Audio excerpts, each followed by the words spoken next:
Ya dia juga nggak mau resign, aku yang suruh dia resign, Liv. Serius? Karena nggak kuat. Dan kalau aku ceritain itu gini, jadi kan kondisinya tuh pandemi. Pandemi itu kan nggak bisa main sama sekali. Aku, suamiku dan anakku ini 3 orang ekstrovert yang benar-benar butuh bertemu orang gitu. Jadi pas pandemi itu tuh dia stres banget. Jadi beneran kerja tuh gak tau waktu deh, meeting malam-malam tuh. Yang awal pandemi itu kan sampai ada meeting jam 9 malam segala macam. Nah terus dia didiagnosa anxiety disorder. Jadi ke psikiater tuh bolak-balik. Jadi kalau nggak minum obat itu dia nggak bisa bangun dan nggak bisa tidur. Pada saat itu orang-orang tuh pada keren banget ya jadi istrinya mau nemenin kayak gitu. Nggak kuat gue ya kan. Nggak kuat karena bener-bener kayak hidup sama orang gila aja, gimana sih? Kayak nggak ada motivasi hidup. Pokoknya benar-benar berat lah kondisinya. Akhirnya aku suruh dia resign dengan harapan ya udah lo 1 tahun di rumah dulu, tahun depan kita lihat mau apa gitu kan, bisa kerja lagi kapan aja juga, yang penting tunggu dulu. Hai, aku Olivia Louis, founder dari ibukaya.id, kanal personal finance yang bertujuan membantu para ibu-ibu mencapai kekayaan versi mereka sendiri. Nah, di podcast episode kali ini itu aku mengundang salah satu narasumber yang aku udah follow dari lama banget karena suka ngasih tips-tips personal finance, terus juga parenting. Pokoknya ceritanya selalu seru-seru dan mengalir gitu kalau kata orang-orang. Nah, langsung aja kita undang Mbak Anissa Steviani ya. Aduh, Mbak Anissa. Salah ngomong kesel nih gue. Iya, jangan takut. Enggak. Mbak Anissa apa kabar? Baik, abis ambil rawat anak. Iya, aku senang banget sih Kanisa mau datang ke sini gitu ya. Lumayan ya. Iya, jauh tadi Kanisa udah ngomong, aduh Olive ini jauh. Secara Kanisa kan tinggalnya di Jakarta Selatan. Yes. Aku warga Jakarta Barat gitu kan. Tapi aku senang banget sih Kanisa mau datang. Kanisa, hari ini tuh kita mau ngobrol-ngobrol nih, semoga bisa menjadi insight untuk sahabat Ibu Kaya terkait dengan kalau suami resign istri harus apa ya. Gitu. Oke, ini kayaknya aku udah pernah baca sih sebenarnya sharing-sharingnya kan Nisa, cuma kan kita mau dengar lagi. Tapi sebelum itu aku mau nanya kan Nisa, kesibukannya apa sekarang nih? Sibuknya menjadi ibu karena di channel ibu-ibu ya, harus mengaku sibuk menjadi ibu. Enggak sih, sebenarnya hari-hari tuh aku banyakan jadi speaker di kantor-kantor dan masih ngonten juga. Lagi tour juga ya ke kota-kota? Lagi tour ke 5 kota untuk ketemu ibu-ibu ibu-ibu se-Indonesia. Belum cuma 5 kota sih, tapi ya se-Indonesia lah. Itu di situ kita ngomongin tentang persiapan kematian. Orang kan biasanya kalau ngomongin uang persiapannya masa depan. Betul. Iya, padahal kayak si kematian ini lebih tidak pasti, jadi lebih urgent untuk disiapkan. Oke, nice. Nah, kalau aku tuh sempat lihat-lihat gitu ya, Kanisa itu kan dulunya itu seorang jurnalis, bener kan ya kan? Nah, di sebuah media juga, terus tiba-tiba beralih profesi menjadi perencana keuangan gitu.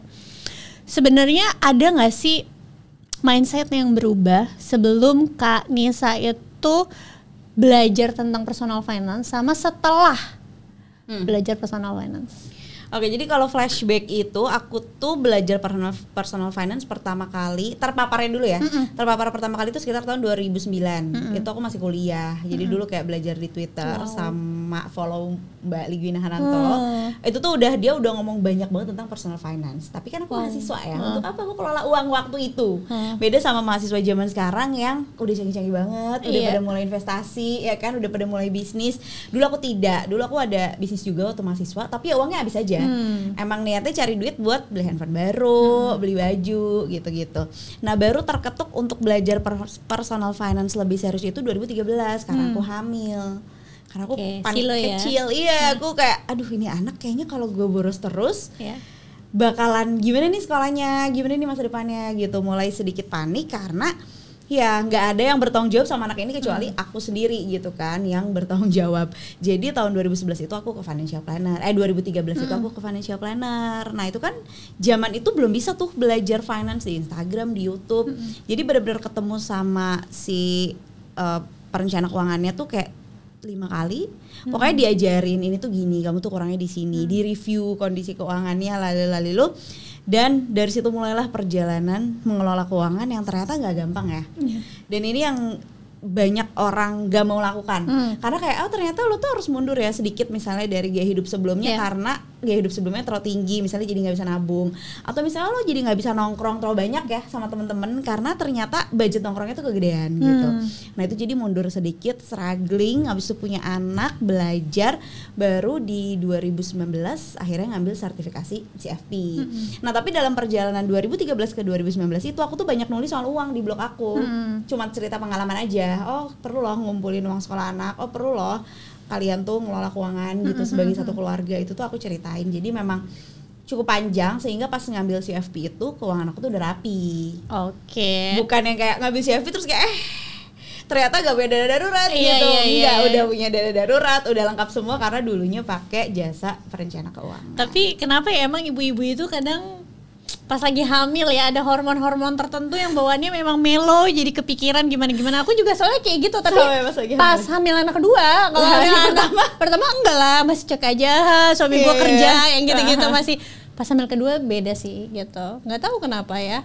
Tapi itu keren banget sih, kayak kuliah udah kepikiran buat follow Mbak Liguina gitu kan, baca-baca gitu. Iya, jadi terpapar ya. Jadi sebenarnya kuncinya itu diakses sih. Apakah kamu punya akses informasi pada informasi tentang keuangan gitu. Kayaknya kalau nggak punya aksesnya di umur segitu juga, aku juga kan udah main Twitter ya. Tapi waktu itu aku masih syuting-syuting, tapi nggak ada tuh kepikiran kayak maksudnya aku tuh dulu belum tahu kalau ternyata perencanaan keuangan tuh bisa dipelajari gitu loh, Mbak. Iya benar-benar. Dulu tuh soalnya Mbak Wina tuh sampai bikin yang kayak challenge 30 hari mencatat keuangan gitu-gitu. Aku nggak ngikut karena kayak itu udah buat orang yang udah kerja ya. Tapi aku tahu harus ngumpulin dana darurat ya.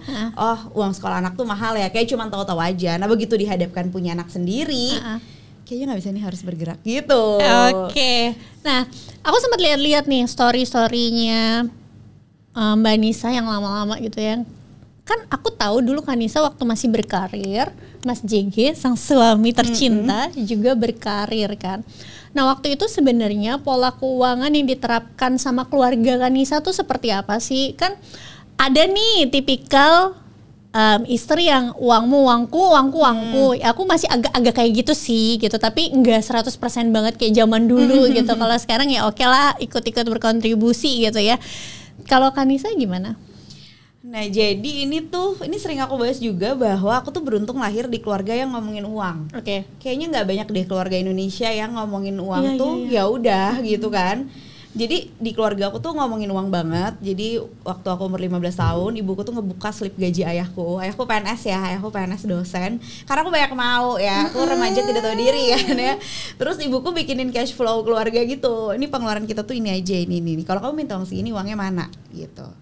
Jadi serealistis itu. Jadi pas anak-anaknya udah mulai kerja, ayahku tuh yang udah gaji kamu berapa, benefitnya apa aja. Jadi kita memilih kantor tuh bener-bener yang benefitnya apa, asuransi kesehatannya gimana, itu tuh dibicarakan sama-sama gitu. Jadi ngomongin uang tuh buatku biasa aja. Nah maka ketika nggak yang mikirin ntar kalau orang tua nanya uang anaknya nanti bakal diminta segala macam tuh, aku tuh nggak ada kepikiran ke sana karena memang nggak seperti itu gitu situasinya. Kemudian jadinya ketika pacaran pas udah kerja, aku tuh kayak biasa aja loh nanya kayak gaji kamu memang berapa, emang ada bonus apa aja, itu tuh hal yang biasa. Dan kebetulan aku sama teman-teman SMA aku, jadi aku ada geng SMA yang masih temenan lama gitu, yang sampai kerja tuh masih temenan, kita tuh ngobrolin duit tuh biasa banget. Kan ada yang kayak nggak mau bilang-bilang gajinya berapa gitu ya. Kita tuh ngomonginnya tuh biasa aja, dia baru dapat duit lembur, ini baru cair tuh kayak ngomongnya normal. Jadi aku merasa topik uang tuh ya udah normal. Makanya pas pacaran udah kerja tuh ya aku tanya dong gajinya berapa, lalala. Kalau dia bayar pakai kartu kredit aku tanya kenapa bayar pakai kartu kredit. Ya kan, itu kan sebenarnya habit-habit keuangan yang harusnya kita tahu dari sebelum nikah. Nah ternyata banyak orang yang nggak melakukan itu ya. Tentu saja aku kayak, lo nikah tapi nggak tahu suami lo tuh karyawan tetap atau bukan? Misalnya kan ada kan kayak gitu, iya pokoknya kerja di situ aja. Nggak bisa dong kayak gitu. Nah itu untungnya tidak terjadi padaku. Jadi memang dari awal pas dia mulai bayar pakai kartu kredit itu menurut aku red flag, karena keluargaku tuh nggak ada yang ngutang. Keluarga aku tuh bener-bener cuma ngutang buat KPR. Jadi ayahku tuh ganti mobil tuh bener-bener ya udah second cash terus sampai di titik baru bisa beli mobil baru tuh yang kayak udah berpuluh-puluh tahun kerja lah gitu. Nah kok dia bayar pakai kartu kredit terus ya? Terus aku tanya, kok bayar pakai kartu kredit terus? ya nggak apa-apa kan, bisa dibayar juga nyanyi. Kayaknya mulai agak-agak harus dibahas nih gitu. Jadi ternyata waktu itu dia ada utang kartu kredit karena dulu belum ada BPJS. Dan papanya kecelakaan motor, dia bayar tuh ke rumah sakit pakai kartu kreditnya dia. Di situ dimulai dia ada utang kartu kredit yang nggak mau dia bayar, bukan karena nggak punya uangnya, Liv. Tapi karena ada sayang aja duitnya kalau dibayar. Oh my god. Dan itu banyak loh yang kayak gitu. Iya, kayak ada sih uangnya tapi ngapain dibayar ya? Udah biar aja gitu kan. Jadi kayak tiap bulan bayar minimum aja terus. So kayak enggak gitu dong. Kenapa kan uangnya ada gitu. Pokoknya itu jadi ngobrol banyak soal uang. Terus akhirnya aku bilang gini, ya udah kamu mau nggak aku aturin uangnya? Masih pacaran nih. Terus dia kayak emang ya kenapa harus diaturin gitu ya, pokoknya utang kartu kredit kamu lunas deh, aku aturin gaji kamu gitu. Jadi dari situ rekening dia aku pegang. Jadi dari pacaran aja tuh udah kayak dikasih dalam tanda kutip uang jajan. Ya udah kamu boleh habisin segitu, sisanya aku atur, dan ya udah 3 bulan lunas. Emang gede banget sih, lumayan lah puluhan juta di tahun itu ya. Tapi ya udah karena gajinya juga oke. Jadi dia kerjanya engineer, tentu beda dengan kita yang kerja di media ya. Gajinya beda, jadi gajinya juga gede. Cuman dia nggak mau bayar aja, nggak mau berusaha untuk melunasi. Nah jadi dari situ ya udah sampai nikah pun pada akhirnya disepakati bahwa aku yang bakal pegang uang. Nah tapi pas nikah itu kan aku juga nggak tahu ya gimana caranya kelola uang, makanya ke rencana keuangan. Tapi dari situ jadinya rapi tuh, sama-sama kerja pun ya udah uangnya ya aku login masuk ke internet bankingnya dia dan transfer ke rekeningku, aku yang pos-posin semuanya gitu. Dan sebenarnya nggak masalah dengan itu ya. Tapi disindirin loh kalau cowok-cowok itu di kantor ya kan. Disindirinnya ya kenapa maksudnya? Apa sih, takut istri ya, kalau nggak punya duit cowok sih gitu. Sementara dia kayak ya nggak apa-apa, orang semua juga beli kan, bukan berarti jadi nggak boleh beli apa-apa dong. Betul. Justru bisa beli apapun, punya kebebasan untuk beli apapun asalkan kita diskusi dulu, dan itu justru jadi lebih aman menurut aku, karena jadi kayak nggak ada potensi ngutang, nggak ada potensi pinjol mungkin ya kalau zaman sekarang, karena semuanya udah aku pengen beli ini deh, kayak belum cukup deh uangnya 2 bulan lagi deh gitu kan. Menarik banget. Aku jadi keinget ya dulu zaman aku baru nikah itu aku juga sebenarnya ada ngobrolin finansial, tapi sebenarnya nggak sampai yang seterbuka itu. Jadi kita ngomongin kayak tanggungan dan lain-lain. Suamiku tuh tahu itu, dan aku juga tahu berapa gajinya suami. Tapi waktu kita awal nikah itu aku dijatah, Kak. Kamu yang dijatah, karena kamu gak kerja kali. Iya, jadi aku dijatah sekian. Tapi dijatahnya itu aku udah gak mikirin uang listrik gitu-gitu ya. Jadi benar-benar kayak untuk uang makan, untuk kasih mamaku sama jajannya aku gitu. Ya sama, aku juga dulu gak ngerti kan gimana ngatur duit. Jadi ya udahlah, suamiku maunya kayak gitu, aku juga jadinya nggak pusing harus isi token yang gitu-gitu loh. Itu kan sebenarnya sama kayak suamiku kayak gitu ya. Dan aku juga pikir karena memang ketika sebelum nikah itu aku tuh boros banget Kak. Jadi dan suamiku tuh tipikal yang bisa nyimpen duit gitu. Jadi kalau memang dia punya kemampuan itu, ya udah dia aja lah. Kenapa harus maksain diri untuk jadi menteri keuangan kan, ibaratnya kayak gitu kan. Tapi memang seiring berjalannya waktu, pas aku udah belajar personal finance dan akhirnya dia melihat, maksudnya banyak perubahan aku dari sisi ngelola duit ya, dengan sendirinya kan dia mempercayakan itu gitu. Akhirnya sekarang terbuka lah gitu. Oke, seru. Nah aku ada pertanyaan lanjutan nih. Tahun 2022, wah ini seru nih. Mas JG tuh pernah memutuskan untuk resign karena alasan kesehatan. Nah ini mungkin sebenarnya lagi dialamin juga sama para sahabat ibu kaya yang dua-duanya berpenghasilan tapi tiba-tiba si suami pengen banget resign. Nah menurutku kan ini nggak mudah ya untuk diterima. Jujur kalau menurutku pribadi ya Kanisa, karena aku tuh tipikal mungkin aku orangnya agak old school banget ya. Tadi aku bilang aku tuh masih tipikal yang kayak nggak lah, kamu kan cowok harus tanggung jawab semuanya. Walaupun sekarang tuh udah mulai bergeser, oh ya nggak apa-apa loh, aku ikut berkontribusi tuh, aku punya penghasilan dan lain-lain gitu, selain ngasih mamaku gitu ya. Terus tapi aku masih jadi tipikal cewek yang kayaknya kalau suamiku tiba-tiba resign, iya mau ngomong nih ke aku nih tiba-tiba, yang aku mau berhentiin ini semua, pokoknya aku mau resign deh gitu, atau mau berhentiin bisnis ini, aku kayaknya belum siap deh. Nah kalau kamu waktu itu gimana ceritanya? Ya dia juga nggak mau resign, aku yang suruh dia resign, Liv. Serius? Karena nggak kuat. Dan kalau aku ceritain itu gini, jadi kan kondisinya tuh pandemi. Pandemi itu kan nggak bisa main sama sekali. Aku, suamiku dan anakku ini 3 orang ekstrovert yang benar-benar butuh bertemu orang gitu. Jadi pas pandemi itu tuh dia stres banget karena karena kebetulan kerjanya kan di bidang telekomunikasi. Telekomunikasi pas pandemi itu peak banget. Justru kayak untungnya gede banget karena semua orang pakai kuota dong. Ya kan, semua orang sekolah di rumah, kerja di rumah. Pokoknya kayak kerjaannya tuh dia tuh banyak banget. Jadi beneran kerja tuh gak tau waktu deh, meeting malam-malam tuh. Yang awal pandemi itu kan sampai ada meeting jam 9 malam segala macam. Nah terus dia didiagnosa anxiety disorder. Jadi ke psikiater tuh bolak-balik. Jadi kalau nggak minum obat itu dia nggak bisa bangun dan nggak bisa tidur. Jadi benar-benar kalau mau tidur dia harus minum obat, dan kalau pagi-pagi mau beraktivitas itu dia harus minum obat lagi. Pada saat itu orang-orang tuh pada keren banget ya jadi istrinya mau nemenin kayak gitu. Enggak kuat gue ya kan. Enggak kuat karena bener-bener kayak hidup sama orang gila aja, gimana sih? Kayak nggak ada motivasi hidup. Pokoknya benar-benar berat lah kondisinya. Dan waktu itu aku udah resign duluan. Jadi aku resign di 2021.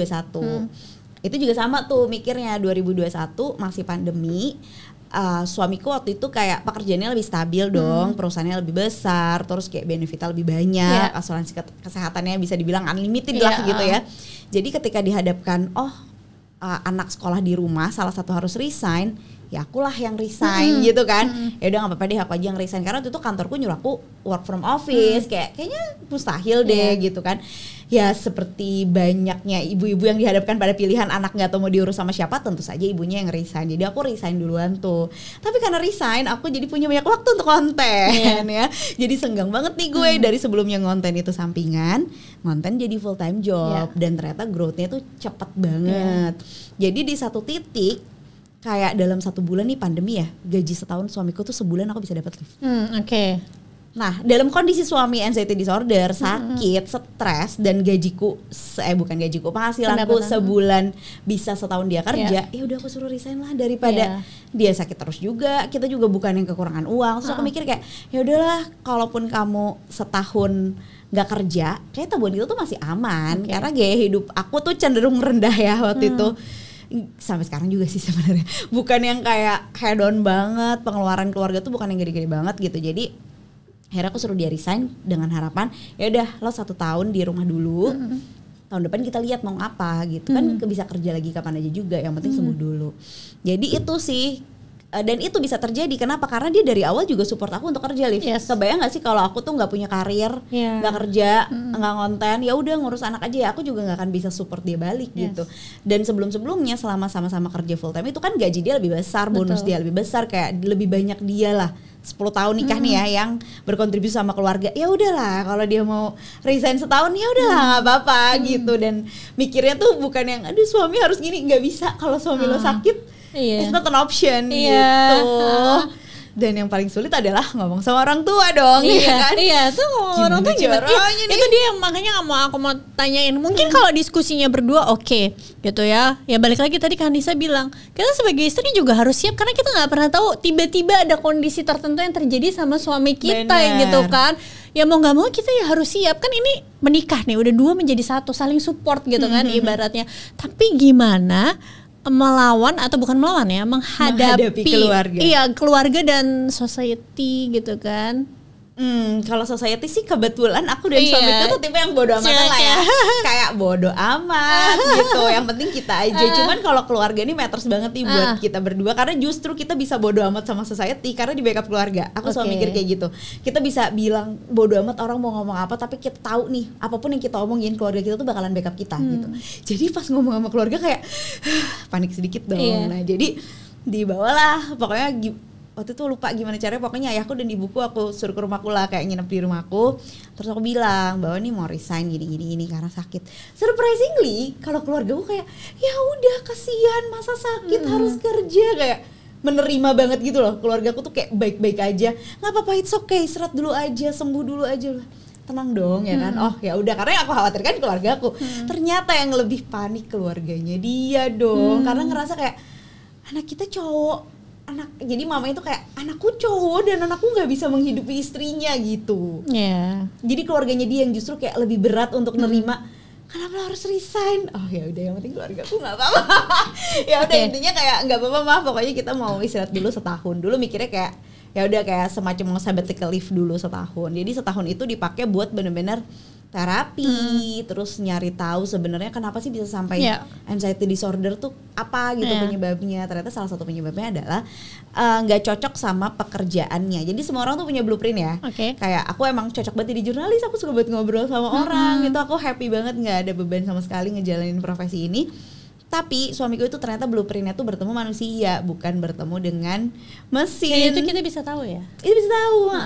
Dan dia tuh kan engineer, seumur hidupnya dia menghadapi berbagai mesin-mesin, bukan menghadapi manusia. Jadi karena menjalani hidup yang gak sesuai blueprint lah yang bikin dia anxious. Makanya abis itu diputuskan, oh kayaknya aku cocoknya apa ya. Jadi dicarilah dia sukanya apa. Ternyata dia sukanya anak-anak, jadi dia suka banget anak kecil. Makanya mau jadi terapis anak. Jadi akhirnya kuliah lagi dan sekarang kerja lagi jadi terapis anak. Wow, gila, seru deh. Switching karir di usia 35. Iya, amazing banget. Oh, switching karirnya di usia 35. Iya. Ya. Tapi tadi ya Kak Nisa juga sempat sampaikan resign tuh nggak langsung resign gitu aja loh. Pertama itu kan karena ada alasannya. Yang kedua memang secara finansialnya juga siap gitu kan. Yang ketiga kalau udah resign harus gali lagi, cari tahu lagi mau melakukan apa. Nah mungkin Kak Nisa bisa nggak sih kasih tips untuk sahabat Ibu Kaya kalau misalnya mereka sekarang juga lagi ada di persimpangan, suaminya ini mau resign, apa aja sih dari sisi keuangan yang harus mereka siapkan? Jadi waktu itu aku udah financial planningnya udah 10 tahun juga. Jadi emang udah settle kayak di luar penghasilanku, memang kan nggak tentu ya jadi content creator kayak ada bulan yang gede ada yang enggak gitu. Tapi di luar itu dana darurat aman, dana pendidikan tuh kayak udah kekumpul ya OTW banget lah gitu. Maksudnya udah bukan yang zero baru gitu. banget mulai gitu. Enggak, udah pokoknya udah semuanya tuh hampir kekumpul dan kayak udah banyak mimpi-mimpi yang terwujud juga. Jadi pada akhirnya mau resign tuh emang ready nih. Kasarnya gini deh, kalau kita berdua nggak kerja sama sekali, survive nggak hidup 12 bulan gitu ya, 1 tahun, sekolah bisa tetap kebayar, hidup bisa kayak biasa, tetap bisa bayar listrik, bisa atau enggak gitu. Karena nyari kerja tuh kan nggak gampang ya. Dan kita tuh lebih butuh uang sebenarnya. Jadi kalau orang bilang enak banget ya bisa resign karena kesehatan mental gitu, ya itu tuh privilege banget dan harus dilihat bahwa dia bisa kayak gitu karena dia juga support aku untuk melakukan apapun gitu. Jadi tips yang pertama adalah make sure emang uangnya ada. Nggak bisa lo mau resign tapi nggak punya backup finansial tuh nggak bisa. Terima aja kalau memang nggak ada backup finansial ya udah terima. Emang harus kerja sambil stres. Nggak semua pekerjaan menyenangkan gitu kan. Dan nggak usah termakan kerja itu harus demi passion, kerja itu harus happy, kerja itu buat cari uang. Udah utamanya tuh kan itu gitu. Dan sebenarnya Liv, yang paling banyak terjadi adalah istrinya gajinya lebih besar. Aku sering banget dengar cerita ini. Suaminya gajinya lebih kecil, tapi istrinya harus resign. Misalnya karena kayak harus urus anak atau ada kondisi-kondisi di mana kayak salah satu harus resign. Ya yang logis aja menurut gue ya udah suaminya aja nggak apa-apa gitu loh, bertukar peran baik selamanya ataupun untuk sementara itu nggak apa-apa banget selama si suami juga menjalankan perannya. Maksudnya di rumah kalau memang misalnya anak harus terapi tuh banyak kejadian istri mau resign salah satu karena anaknya harus terapi dan panjang gitu waktunya. Jadi aku resign aja padahal gajinya lebih gede gitu istrinya. Ya nggak apa-apa, suaminya aja ngerisain, tapi suaminya dong beneran anterin anaknya terapi, urusin rumah, iya bertukar si peran rumah tangga itu kan nggak apa-apa, realistis aja kalau istrinya ngerisain, penghasilan keluarganya kan berkurang. Ya itu cuma balik lagi mungkin karena kenapa akhirnya si istri yang milih resign. Pertama kita tuh kan budayanya patriarki patriarki, terus yang kedua takut jadi omongan orang-orang juga kayak kok kenapa suaminya yang di rumah, istrinya yang kerja, padahal di luar negeri tuh kayak banyak kan kayak gitu. Itu sebenarnya apa sih yang bisa dilakuin sama sahabat Ibu Kaya untuk kalau mereka punya penghasilan yang ternyata istrinya lebih gede, suaminya penghasilannya lebih kecil, lagi dihadapin siapa nih yang resign, gimana tuh cara ngobrolnya berdua? Iya balik lagi kan yang menikahi suamimu adalah kamu ya, jadi harusnya kamu yang lebih tahu sih prinsip kalian dalam melihat situasi ini tuh kayak apa gitu. Jadi sebenarnya kalau realistisnya ya yang gajinya lebih kecil aja yang resign, tapi pertanyaannya apakah si orang yang satunya ini yang resign ini bisa melakukan peran-peran yang diharapkan gitu. Jangan udah resign udah resign terus malah jadi kayak pengangguran, cuma tidur-tiduran di rumah main game, ngurusin anak juga ya, jadi enak banget gitu. Malah yang kerja ngurusin rumah ngurusin anak kan malah jadi repot gitu. Jadi siapa yang akan jadi berbagi perannya tuh kayak apa, itu sih yang diomongin. Makanya di luar tentang keuangan, komunikasi dan berelasi itu jadi satu hal yang krusial sih menurut aku. Kalau misalnya masih ada masalah sama relasi, masih ada masalah di pernikahan, itu mendingan diberesin dulu. Jadi uang yang dipunya mendingan dipakai konseling dulu, dipakai terapi dulu, baru beresin masalah keuangannya, daripada kayak mau mulai investasi pun tapi dalam kondisi suami yang udah nggak kerja, di rumah nggak bantu apa-apa, capek sendiri gitu. Buat apa, sayang aja nih, hidup cuma satu kali, kamu hidup di hari ini, mendingan diberesin dulu deh masalah-masalah yang ada di hari ini daripada mikirin masa depan dulu gitu. Sebenarnya keunggulan dari Kanisa sendiri, aku memang kan udah berapa kali gitu ketemu Kanisa, ngobrol, aku tuh suka banget. Kanisa tuh tipikal orangnya tuh cuek, nggak terlalu ngedengerin omongan orang lain gitu ya, selama maksudnya itu Kanisanya juga tidak melanggar norma dan lain-lain gitu. Jadi kayak ya udahlah orang lain mau ngomong. Tapi kalau misalnya banyak masyarakat kita tuh terutama perempuan-perempuan yang selalu punya perasaan nggak enakan lah dan lain-lain. Gimana sih caranya supaya mereka tuh bisa punya perasaan kayak ya udah nggak usah peduli sama omongan society gitu, atau teman-teman lo yang bilang kayak harus kayak suami gue dong yang bisa menghidupi semuanya, masa suami lo nggak kerja dan lain-lain. Itu tuh masalah percaya diri tau, Liv. Iya. Ya kan, kayak gitu karena nggak percaya diri. Jadi harus digali lagi apa yang bikin kamu nggak percaya diri. Oh mungkin ternyata waktu kecil sering dibanding-bandingin sama adiknya atau sama kakaknya, sama orang tua. Bukan orang tuanya yang salah ya, orang tuanya taunya memang membesarkan anak caranya seperti itu gitu. Tapi kitanya nih yang jadi kebawa sampai dewasa. Jadi dicari tahu dulu nih akar masalah kamu tidak percaya diri itu apa. Karena selain omongan orang yang tadi gimana cara menghadapi omongan orang, nggak harus dihadapi kan kalau menurut aku ya. Kalau orang kayak aku kayak ya udah orang mau ngomong apa terserah gitu. Tapi ketika itu sulit buat kamu, dicari tahu dulu sebenarnya apa nih yang bikin sulit. Oh ternyata omongan orang tuh lebih kuat daripada omonganku sendiri. Karena banyak yang begini. Omongan orang itu lebih didengar daripada apa yang kita percayai gitu ya. Aku sih percayanya aku bukan anak durhaka, tapi karena orang tua aku bilang aku anak durhaka, jadi apakah aku durhaka gitu. Nah itu suara-suara mana tuh yang akan kamu percaya. Jadi mendingan dicari tahu dulu core problemnya apa, dimaafkan dulu masa lalunya, atau dikonfrontasi dulu mungkin sama orang-orang yang dulu pernah nyakitin kamu. Nih aku pernah denger nih satu orang yang berusaha minta maaf sama orang-orang yang dia sakiti di masa lalu. Itu menurut aku inspiring banget sih. Jadi kayak aduh kayaknya dulu pernah nyakitin guru atau SMA misalnya, terus dia minta maaf. Dan itu menurut aku kalau dilakukan oleh banyak orang itu akan mungkin ya akan ngeberesin banyak banget problem yang terjadi gitu. Karena banyak banget loh orang yang kita kayak sakit hati banget lagi sama dia, tapi dia juga nggak minta maaf sama kita, kita harus berusaha maafin dia gitu kan. Nah kayak gitu itu dicari tahu dulu apakah dulu ada yang pernah nyakitin kamu, apakah dulu kamu diapain mungkin sama orang tua atau orang terdekat kamu, hal-hal kayak gitu yang dicari tahu dulu. Dan suamiku tuh nyari tahu itu, makanya dia terapi. Tapi kan tadi kan saya bilang kalau kita mungkin pernah ada salah sama orang, ya udah kita yang samperin, kita yang minta maaf. Tapi kalau kita justru ngerasa kita sakit hati deh sama orang ini, dan orang ini juga nggak ngerasa dirinya salah, gimana kita? Kayak harus terapi ya. Pertama harus terapi, yang kedua ekspektasi kamu tuh bukan kenyataan. Kadang-kadang kita tuh punya banyak ekspektasi sama orang-orang di sekitar kita, dan itu tuh bukan kenyataan, dan itu bikin kita kecewa. Kayak aku tuh maunya mamaku tuh gini, kenapa sih mamaku selalu kayak gini? Nggak bakalan berubah. Mau kamu kayak berharap sekuat apapun, mama kamu bukan orang yang kayak gitu. Jadi kayak daripada kamu memaksakan apa yang kamu inginkan padahal nggak kejadian, oh ya udah terima aja memang mamaku orangnya kayak gitu. Apa yang bisa aku lakukan untuk bisa menghadapi dia dengan lebih baik misalnya gitu. Jadi banyak hal yang udah kamu tahu di luar kendali kamu yang nggak usah berusaha kamu ubah. Biasanya sama orang tua ya, banyak banget orang yang berharap kayak karena mereka punya bayangan harusnya orang tua tuh kok kayak gini, gimana caranya mengubah orang tuaku.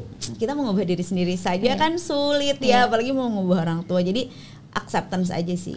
Tapi sosial media tuh sebenarnya tambah mempengaruhi nggak sih untuk seseorang jadinya nggak acceptance tadi terhadap dirinya sendiri? Iya, jadi aku pernah bilang kita tuh millennials ya. Easy sih di sosial media karena kita baru tahu Facebook itu pas udah kayak SMA kuliah gitu kan, kayak udah lebih besar. Kebayang gak sih anak-anak SMP zaman sekarang ngelihat misalnya dia anak SMP di daerah gitu ya, ngelihat tuh anak SMP di Jakarta tuh bawa iPad ya, oh bawa iPhone ya, ya kan, kok hidupku tidak seberuntung itu ya. Itu pasti lebih susah sih menerima bahwa aku tuh beda ya gitu. Jadi kalau misalnya anak kecil, aku sih berharap orang tuanya yang bisa kasih batasan, dan kalau kita nih yang udah dewasa, aku tuh ngasih batasan banget, Liv. Jadi ada orang-orang yang kayaknya ini gue cuman jadi iri doang deh misalnya ngeliat hidupnya dia, padahal kan dia nggak ngapa-ngapain ya, yang iri gue gitu. Dia hanya menjalin hidupnya seperti biasa. Ya udah di mute aja. Makanya sampai sekarang aku uninstall Twitter, terus kayak banyak hal yang nggak mau buka lagi deh, kayak nggak pernah scroll TikTok lagi. Kalau memang itu udah ngasih hal buruk ya kamu dong yang bikin batasannya gitu, bukannya dibiarin. Setuju banget. Aku juga sangat membatasi diri aku terhadap konten-konten yang aku nikmati, makanya aku tuh jarang banget buka IG story orang, Kanisa, karena biasanya IG story itu kan sifatnya lebih personal kan, gitu. Kalau kayak feed reels itu kan mungkin udah curated ya. Iya, udah curated gitu kan. Kadang karena aku pernah sampai kena anxiety juga. Tahun 2021 gara-gara lihat satu postingan seseorang di IG story. Influencer juga gitu, dan ya seperti kan itu bukan salah si influencer sebenarnya. Iya, aku tuh sampai kayak aku maksudnya ngomong ke diri aku, itu bukan salah dia, itu salah aku gitu. Kenapa aku bisa sampai terpengaruh sama hal itu gitu kan? Kalau aku sampai terpengaruh berarti aku udah harus nggak boleh lagi lihat gitu. Itu aku sampai kayak nggak bisa tidur gitu Kak, parah itu. Terus sampai lumayan beberapa hari setelah itu ya cukup nangis gitu, tapi ya nggak tahu juga apa penyebabnya. Akhirnya setelah itu mulai mengurangi untuk lihat IG story orang lain. Paling yang aku lihat beberapa orang kecil, salah satunya Kanisa gitu, yang aku tahu memang isi IG story-nya tuh bukan yang sifatnya tuh personal banget gitu loh. Tapi nggak apa-apa. Aku bukan maksudnya ngelarang orang lain untuk posting sesuatu ya. Itu aku cuma cara aku membentengi diri aku. Oke, jadi Kanisa next apa nih? Kan katanya Mas JG udah mau jadi apa, terapis? Udah praktek dia. Udah praktek. Di mana? Dia praktek di UMDC Grow and Shine. Dia terapis anak dan sekarang kuliah lagi untuk ambil play terapi. Jadi kalau terapis yang sebelumnya itu adalah dia ngajarin orang tua gimana caranya main sama anak yang efektif gitu, supaya anaknya bisa kerja sama dengan baik, bisa nggak tantrum gitu tuh. Iya, tapi kalau yang sekarang lagi kuliah baru akan lulus akhir Oktober ini dan akan mulai praktek lagi, itu play terapi, itu yang terapi pakai mainan itu. Nah, kenapa dia ngambil itu? Karena dulu dia kebantu sama itu. Dulu dia terapinya itu juga. Jadi kayak oh gila, dulu kebantu banget ya, jadi pengen bantu banyak orang untuk itu. Jadi sekarang dia sudah bekerja kembali. Jadi nggak sebebas dulu, cuman ya beruntungnya kenapa kami berdua sekarang kayak aduh udah lebih enak banget hidupnya ya, karena bisa atur waktunya untuk disesuaikan sama jam sekolah anak gitu. Jadi kayak kita cuma bisa kerja di jam sekolah anak, bisa kayak punya waktu lebih banyak lah buat anak, karena anaknya udah remaja ya. Jadi justru ternyata punya anak remaja perlu lebih banyak waktu. Lebih beda? Iya dong. Kalau waktu kecil kan ya udah kebutuhannya cuma disayang-sayang makan. Kalau sekarang kan kayak tadi gurunya bilang ada apa tapi kok dia nggak cerita, kapan nih gimana ceritanya, kayak lebih banyak strateginya lah gitu punya anak preteen. Oke, jadi memang ada kalanya kita kalau hidup nggak mesti maju terus ya, Kanisa. Ada kalanya memang kita perlu step back atau melihat kembali kira-kira ke belakang apa yang harus kita lakukan lagi supaya bisa maju lebih jauh lagi. Ibarat aku tuh dulu ada dengar kata-kata dari salah satu cucunya Lipo Group gitu ya. Kadang kita harus jadi kayak busur panah. Kalau mau majunya lebih cepat, itu harus tarik panahnya mundurnya jauh dulu kan ke belakang gitu. Nanti bisa melesatnya lebih cepat. Kadang kehidupan juga perlu kayak gitu ya. Tapi itu butuh latihan ya. Karena banyak orang yang udah jatuh diem aja tuh di bawah. Jadi yang kita butuhkan adalah jatuh lalu mantul lebih tinggi. Oke, thank you Kanisa atas waktunya hari ini gitu dia. Itu dia sahabat Ibu Kaya, obrolan kita hari ini sama Kanisa very insightful. Jadi kalau sahabat Ibu Kaya yang juga mungkin sekarang sedang kebingungan, aduh suami lagi pengen resign, boleh ngobrol-ngobrol dulu sama suami, apa sih alasannya. Tapi jangan langsung judge suami, cek-cek juga kondisi keuangannya beneran udah siap belum untuk suami resign. Terus jangan lupa support suami supaya dia bisa menemukan mimpinya lagi. Oke, aku Olivia Luis pamit undur diri, bye.